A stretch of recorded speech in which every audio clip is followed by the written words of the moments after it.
I wish I could say, I wouldn't have run. If I thought Biden was doing a good job, if I thought they were, I wouldn't have run. Because as I said, it was very dangerous to run in a lot of ways. In fact, my ear will show that when you look at it closely. My ear, I have that throbbing feeling every once in a while, but it was dangerous in a lot of different ways.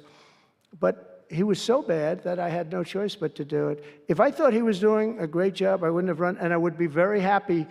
I actually wanted him to do a good job. I was saying, do this, do that. I'm telling them, do things. They should have done what I said. And, but I would have been very happy not to have run, and frankly, to have seen somebody do a good job. But our country was going to hell, and I really sort of had to run. If you were a historical ruler, would you prefer to rule during war or peace? Well, I want to be, again, a peacemaker, and I want to keep us out of war. But sometimes to do that, you have to have a very strong country. You have to have a very strong military. And as I said, we have a much stronger military than anyone would know. We have the best equipment. And I bought a lot of it. I rebuilt our military in the first 4 years. I rebuilt it. We gave a lot of it away to Afghanistan, to the Taliban, stupidly, but that's a very small amount relative. It was billions and billions, but it's still a very small amount relatively to what we built.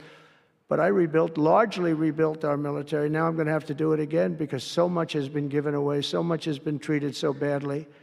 But to keep peace, you really have to, I have a thing, strength through, and I mean it, you really have it.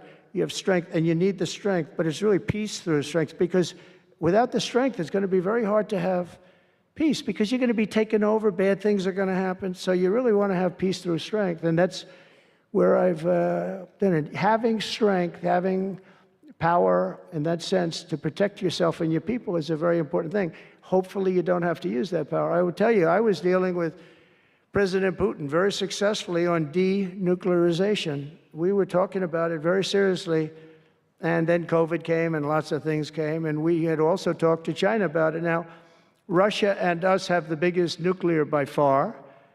China is not close, but they will be close. In 3 or 4 years or 5 years, they'll be equal.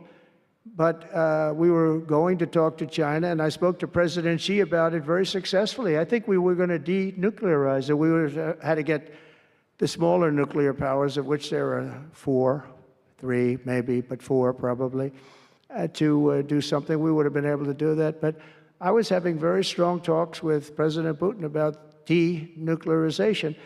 And, you know, if you're president, you get presentations about what we're building, what we're having, the power of weapons, the power of many things.